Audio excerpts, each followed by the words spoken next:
শুভ সকাল বন্ধুরা, তোমরা সবাই কেমন আছো? আশা করছি খুব ভালো আছো। আমিও খুব ভালো আছি।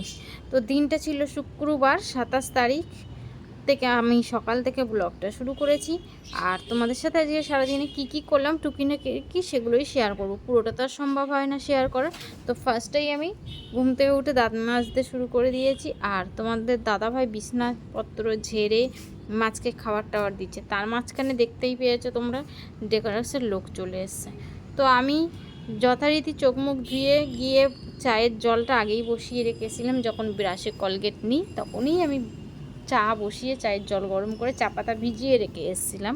তো সেটা তোমাদের সাথে আর শেয়ার করতে পারিনি। তারপরে আমি চোখ মুখ ধুয়ে সোজা চলে গেলাম ঘরে গিয়ে চায়ের জলটা যেমন বসিয়ে রেখে এসেছিলাম, চা পাতা ভিজিয়ে রেখে এসেছিলাম, সেটাকে ছেঁকে সুন্দর করে দুজনের মতন নিয়ে নিলাম। আর বাদবাকিটা মিস্ত্রিদেরকেও দিয়ে দিলাম, কেন মিস্ত্রিদের আসার কথা হচ্ছিলো। তো এই শুনে আমি আগেই মিস্ত্রিদের জন্য জল নিয়েছিলাম। যাই হোক, দুজন মিলে টকাটক মিলে চাটা খেয়ে নিলাম বসে। আর আমরা চা খেতে যখনই বসি, সে সকাল হোক সন্ধ্যা হোক যখনই হোক না কেন, আমরা দুজন একসাথে বসি চা খেতে। সে খেতে বসলেও দুজন একসাথে বসি, চা খেতে বসলেও একসাথে বসি। তো আমাদের খাওয়া দাওয়াটা হলো আমাদের ছোট্ট পরিবার একসাথেই বসা। তো যাই হোক, আমি একটু খালি পেটে জল খেয়ে নিলাম, জল খেতে ভুলে গেছিলাম ওই জন্য। আর তোমার দাদাভাই আমাকে একটা কী কথা বললো, আমি সেটা প্যাক করে হেসে ফেললাম। তোমার দাদাভাইও একটু আমাকে হাসছিল। ওয়েদারটা দেখে বললো, আমাকে ওয়েদারটা দেখে এখন একটু ময়ূরের মতো নাচতে ইচ্ছা করছে। হ্যাঁ, এরকম কেন? বললো এই যে ওয়েদারটা শুকনো হয়েছে ওই জন্য।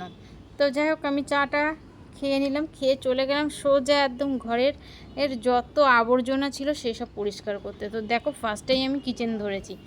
কিচেনের মানে জানো কীরকম, মানে যদি কিচেনের সামনে যদি জানলা থাকে, সেই জানলার গ্রিলের কি দুর্দশা হয়। তো সেগুলো পরিষ্কার টরিষ্কার করে আমি রান্না বান্না করেছি, কিচেন পুরো চাকাচাক ঝকাঝক করে ফেললাম। দিয়ে আবার দুপুরের খাওয়া দাওয়া সেরে নিলাম। সেরে নিয়ে সন্ধ্যেবেলা দেখো আবার চা নিয়ে দুজন মিলে বসে গেলাম চা গিলতে। চা তো দুজনে খাবো, শুধু চা খেলে কি হবে? তো চার সাথে একটু গল্পও খেতে হবে। তো দুজন মিলে বসে গেছে। আর আমার প্যান্ডেলের কাজটা দেখেছো তো, সামনে থেকে দেখা যাচ্ছে অনেকটাই হয়ে গেছে।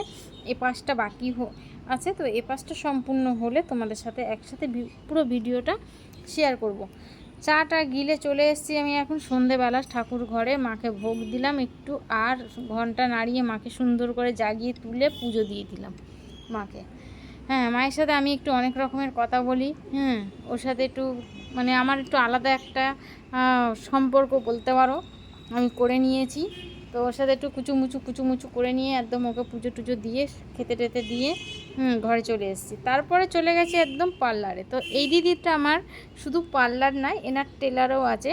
উনি ব্লাউজ, তারপর চুড়িদারের সাইড টাইড সেটিং টেটিং এইসব করে, প্লাস আইব্রু ফেসিয়াল সবই করে। তো আমি সেখানে গিয়ে কিছুই না, আমার চুলটা তো কুত্তার লেজের মতন, সেটা কাটলাম আর আইব্রু করলাম। এই ভিডিওটা কেমন লাগলো অবশ্যই